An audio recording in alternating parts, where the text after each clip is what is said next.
शिवाय। हर हर महादेव। नमस्कार दोस्तों, आप सभी का स्वागत है हमारे YouTube चैनल पावरफुल हिंदू धर्म में। आज हम आप सभी को हरतालिका का त्रिव्रत कब रखा जाएगा, उसका पूजा विधि, महत्व, कथा और उपाय तथा इस दिन जो शुभ योग बन रहे हैं उसके बारे में भी आप सभी को बताएंगे। आइए जानते हैं हरतालिका तीज कब रखा जाएगा।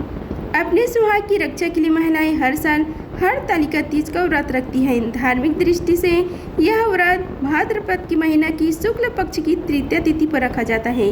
हरतालिका तीज पर इस साल शुक्ल योग के साथ रवि योग, हस्त नक्षत्र व चित्र नक्षत्र का संयोग बन रहे हैं। महिलाएं निर्जला व्रत रख सुख व सौभाग्य की कामना करती हैं। यह पूजा विशेष तौर पर सुबह और शाम के समय की जाती है। आइए जानते हैं इसके शुभ मुहूर्त और पूजा विधि। हरतालिका तीज पर ब्रह्म योग, शुक्ल योग, रवि योग, नक्षत्र, चित्रा नक्षत्र का संयोग बन रहे हैं। ये सभी योग शुभ माने जाते हैं।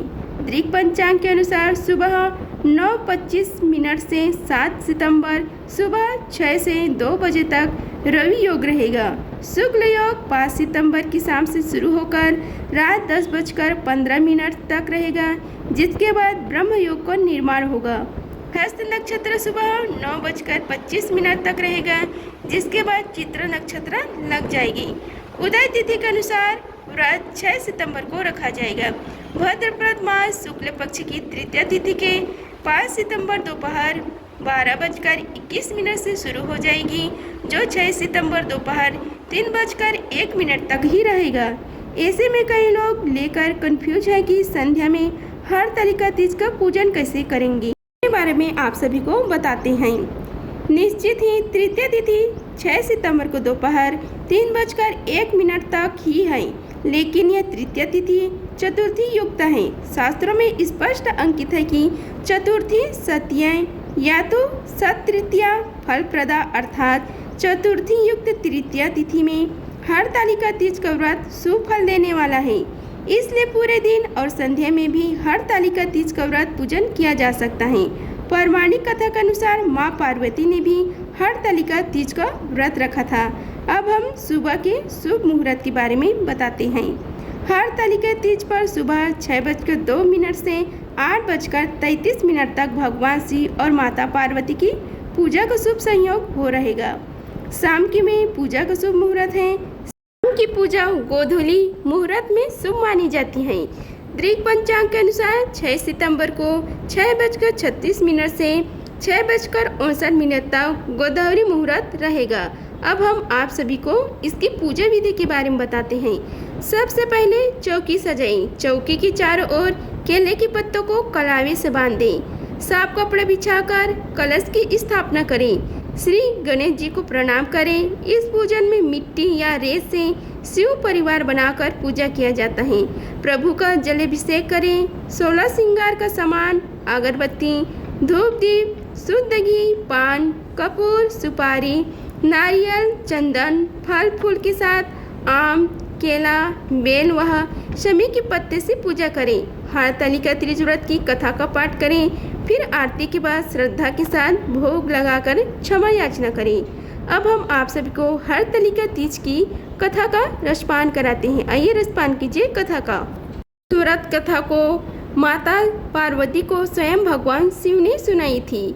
भगवान शिव ने इस कथा में माँ पार्वती को उनका पिछला जन्म याद दिलाया था। हे गौरी, पिछले जन्म में तुमने मुझे पाने के लिए बहुत छोटे उम्र में कठोर तप और घोर तपस्या की थी। तुमने न तो कुछ खाया और न ही पिया, बस हवा और सूखे पत्ते चबाए थे।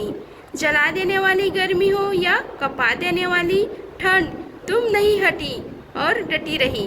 बारिश में भी तुमने जल नहीं पिया। तुम्हें इस हालत में देखकर तुम्हारे पिता दुखी थे। उनको दुखी देखकर नारद मुनि आए और कहा कि मैं भगवान विष्णु के भेजने पर यहाँ आया हूँ। आपकी कन्या से विवाह करना चाहते हैं। इस बारे में मैं आपकी राय जानना चाहता हूँ। नारद जी की बात सुनकर आपके पिता बोले, अगर भगवान विष्णु यह चाहते हैं तो उन्हें कोई आपत्ति नहीं है, परंतु जब तुम्हें इस विवाह के बारे में पता चला तो तुम दुखी हो गई। तुम्हारी एक सहेली ने तुम्हारे दुख का कारण पूछा तो तुमने कहा कि मैंने सच्चे मन से भगवान शिव का वरण किया है। किंतु मेरे पिता ने मेरा विवाह श्री हरि विष्णु के साथ तय कर दिया है। मैं विचित्र धर्म संकट में हूँ। अब मेरे पास प्राण त्याग देने के अलावा और कोई उपाय नहीं बचा है। तुम्हारी सखी बहुत ही समझदार थी। उसने कहा, प्राण छोड़ने का यह कारण ही क्या है? संकट के समय धैर्य से काम लेना चाहिए।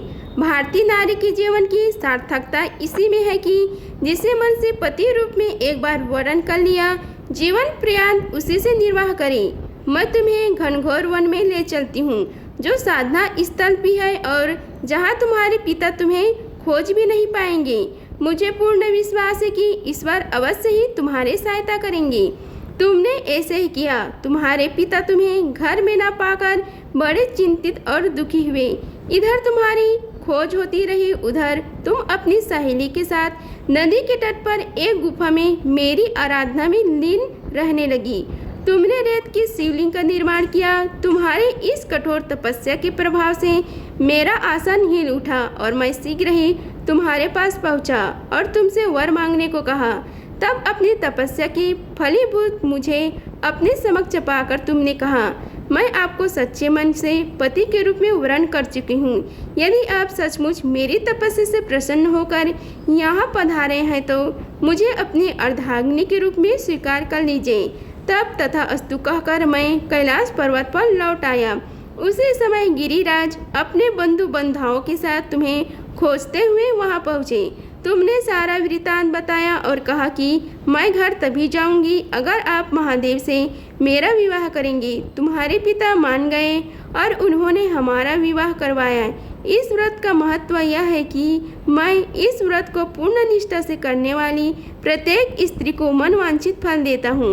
इस पूरे प्रकरण में तुम्हारी सखी ने तुम्हारे हरण किया था, इसलिए इस व्रत का नाम हरतालिका व्रत हो गया है। अब इस दिन किए जाने वाले जो उपाय है उसके बारे में आप सभी को बताते हैं। हरतालिका तीज के दिन सुहागन महिलाएं निर्जला व्रत रखती हैं और शाम को 16 श्रृंगार करके शिव मंदिर में जल चढ़ाती हैं। साथ ही माँ पार्वती को लाल रंग की चुनरी चढ़ाएं। इसके बाद ओम गौरी शंकराय नमः मंत्र का जाप करें।